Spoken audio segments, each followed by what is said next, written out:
everyone. Today I'm going to start the chapter 9, Cognition, Language, Creativity and Intelligence. So here is the just review that where we get this Homo sapiens word. So as we know that he can't walk or talk when he was 13. Lou Gehrig's disease began to slowly destroy nerve cell in his spinal cord. Short circulating message between his brain and muscle. Today he is confined to a wheelchair and speaks by a manually controlling a speech synthesizer. So you can guess the name of that person. That could be only Stephen Hawking. So he, he's when he was 13 years child. So there was a disease named Lou Gehrig's, okay, which destroy the nerves of the spinal cord, and which is the like some problem in the communication between the brain and muscle, and because of that he can't speak now. So he used the computerized way to speak, and Stephen Hawking can still think. His brain is unaffected by the disease and remains fiercely active. So they are trying to say that although his speech was affected by the because of the problem of the muscle and brain, but his brain is not stopped working. It is still thinking in a same way. And Stephen is a theoretical physicist and one of the best known scientific mind of modern times. Okay, as we know that he has found so many theories like Big Bang theories, and he is very renowned scientist in today's era. With courage and determination, he has used his intellect to advance our understanding of the universe. Our species called Homo sapiens, from Latin for man and by. So we have got a Homo sapiens for the human beings.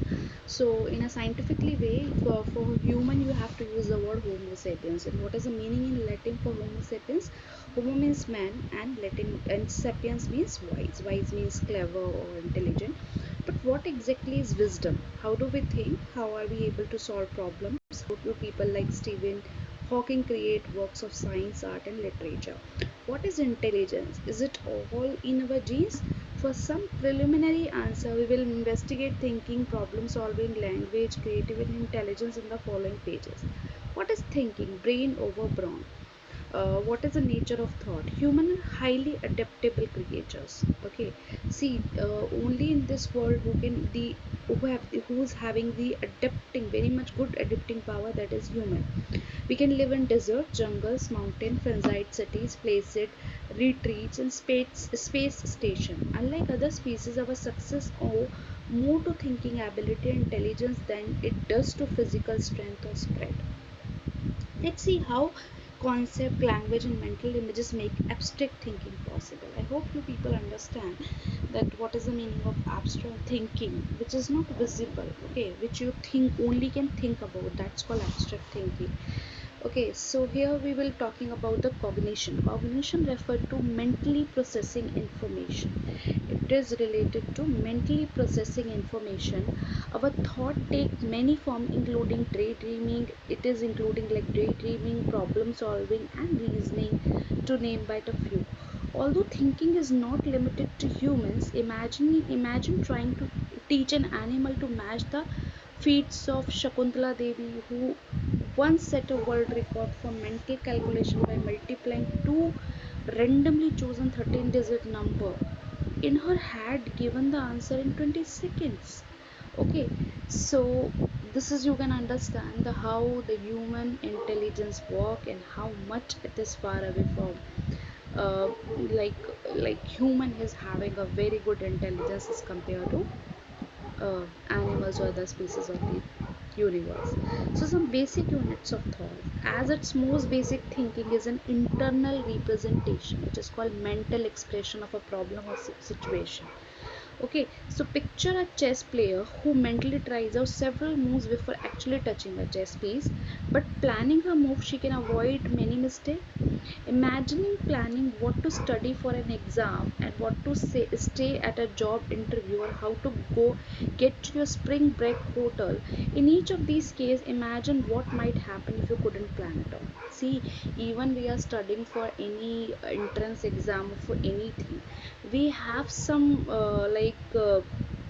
imagination about it, why we are doing it. Okay, so imagining planning is just before, for any route, like even you are making a planning maybe after entrance I'll do that.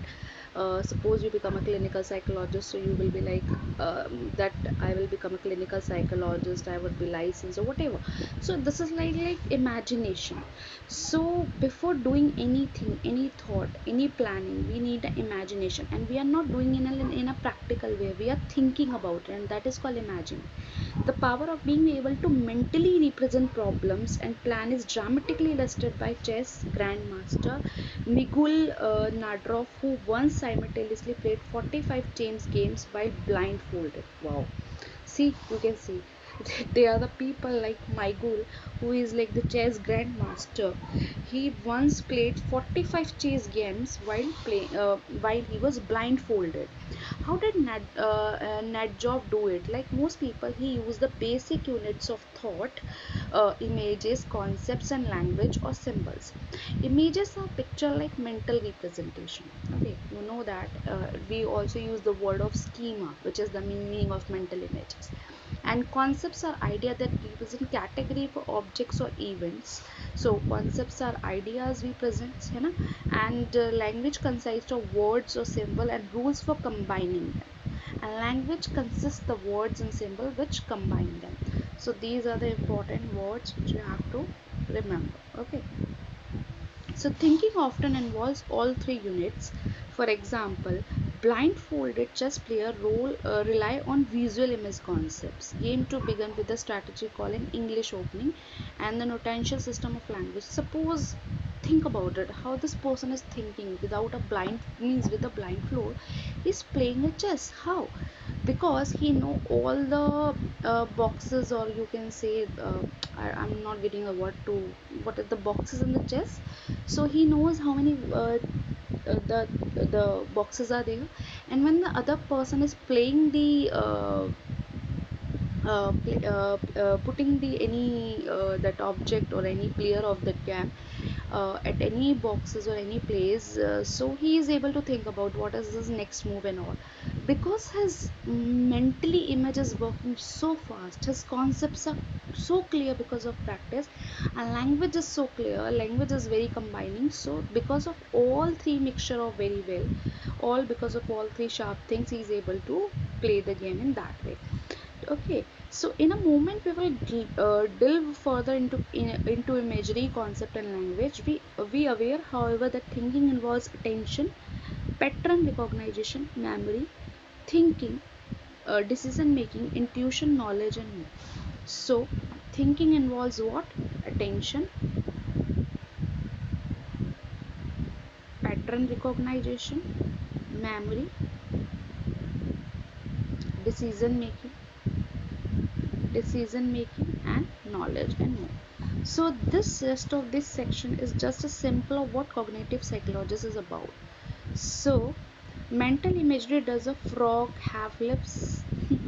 So in what ways are images related to thinking? Almost everyone has visual and auditory images. Okay, suppose if I take any word which is, there are the see two type of images, one is visual, one is auditory. There are the some images which is only can recall by the auditory images. For example, uh, police siren, you can say ambulance siren, and so like if I say how the dog barks, so you can only feel the sound. Okay, so more than half of us have imagery for movement, taste, touch, smell, and pain. Thus mental images are sometimes more than just pictures. For example, your image of a black bakery may also include this delicious odor. Odor means smell. And some people have a rare form of imagery called synthesizes. For these individual, image cross normal sensory barrier. For one such person, spiced chicken tastes pointy. For another, pain is the color orange, and for a third, human voice is unless a flood of colors and tastes. Despite such variation, most of us we use images to think, remember, and to solve problems. For instance, we may use mental images to make a decision or to solve a problem, choosing what clothes to wear, figuring out how to arrange furniture in a room, chance change feelings, thinking of a pleasant image to get out of a bad mood, imaging yourself as thin to stay on a diet. Improve a skill or prepare for some action using images to improve a tennis chalk, mentally rehearsing how you will ask for a raise. Add memory, picturing Mr. Cook watering chef's hat so you can remember his name. Now, the nature of mental images. So, mental images are not flat like photographs. Richard Stephen Costley showed that this by asking people, does a frog have lips and a stubby tail? Unless you often kiss frogs, you will probably tackle this question by using mental images. Okay, like this is obvious that if you haven't seen the frog, so you must try to remember the pictures of the frogs. So you will probably tackle this question by using mental image. Most people picture a frog, look at its mouth, and then mentally rotate the frog in mental space to check its tail, does it has or not. So mental rotation is partially based on imagined movements. Okay, it is based on the imagined, and this is we mentally pick up an object and turn it around. Now talk about reverse vision. What happens in the brain when a person has visual image? Seeing something in your mind eye is similar to seeing real objects. Information from the eye normally activates the brain primary visual area. So now they are talking about the vision, how the vision is important in having the images.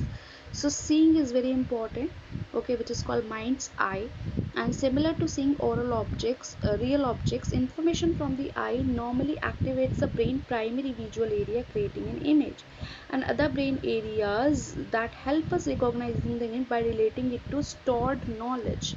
See, suppose if I say glass, so you should have the memory of glass. Or sometimes it happens we got puzzled that somebody is saying the word, but we are unable to understand what is the word meaning because the memory is not working that time. If for any time, like in a frustration or in a, like any some other mood. So other brain areas that help in recognizing the image by relating to stored knowledge. When you form a mental image, the system works in reverse. Brain areas where memories are stored send signal back to the visual cortex. Are you understanding? Brain areas where memories are stored and signal back to the visual cortex when where once again his image is created. For example, if you visualize a friend's face right now, the area of your brain that specializes in perceiving face will become more active. Okay, so you getting the example, when you visualize a friend face right now, the area of your brain that specializes in perceiving faces will become active.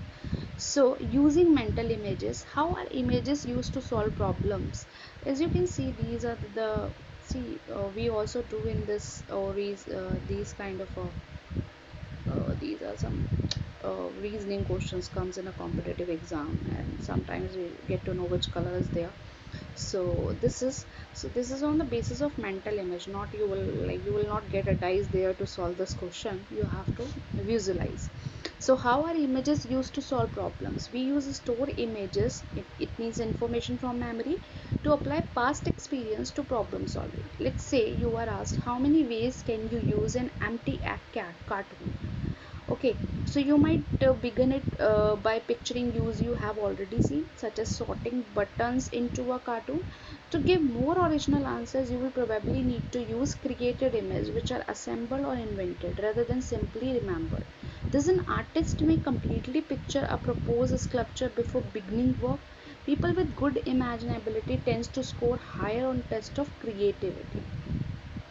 Okay, people with good imaginability tend to score higher on test of creativity. So these are the lobes. So I'm just telling you the little bit which I know, because I have made some trick to remember this lobe. The frontal lobe is the main lobe because it gives direction to other lobes to work. It is like performing the task. Parietal lobe, because it started with the P, so I have remembered by the pain word, because it is like related to skin or something, when which we feel or having the pain, it is related to parietal. Occiput, you can see this is the area of the blind spot, so it is related to the vision, and temporal lobe related to the auditory. So if you see the brain image, you can easily see that part. So this is, so occipital lobe, you can understand this is the uh, circulated by, it is like here, so you can easily see it. So these are the lobes are located. So when you see a flower, its image is represented by activity in the primary visual area of cortex at the back of the brain. So information about the flower is also relied to other brain areas. If you form a mental image of flower, information follows a reverse path. The result once a case is activation of the primary visual area. Got this? So uh, in fact, Albert Einstein, Thomas Edison, Lewis Carroll, and many other history's most original intellects relied heavily on imagery. Wow. So, does the size of a mental image affect thinking? To find out the first picture, a cat sitting beside a housefly. Housefly.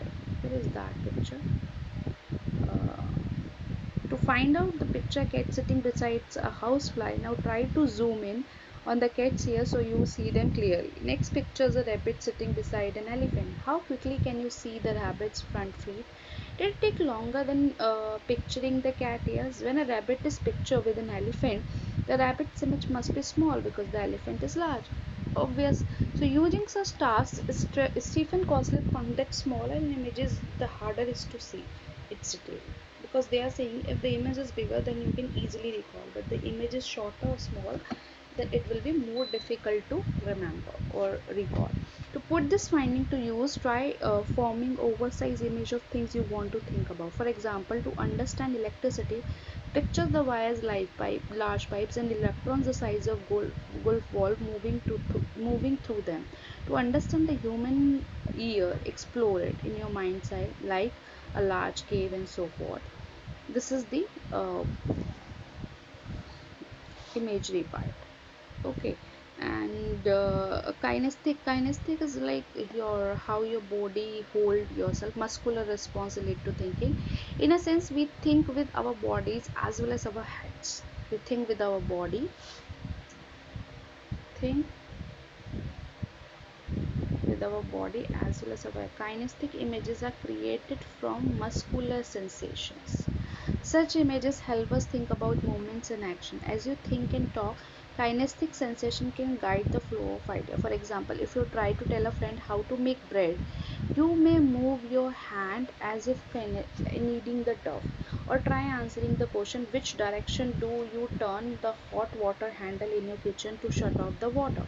Most people haven't simply memorized the word, turn it clockwise or turn it in counterclockwise. Instead, you will probably turn the faucet in your imagination before answering. You may even make a turning motion with your hand before answering. Kinesthetic images are especially important in music, sport, dance, skateboarding, martial arts, and other movements oriented skills. People with good kinesthetic imagery or high bodily kinesthetic intelligence learn such skills faster than those with poor.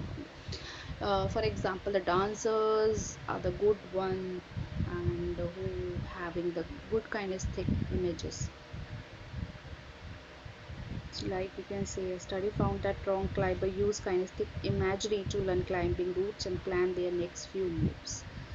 So I'm finishing this video till here, and next video will start with concepts. I'm pausing it. It's a what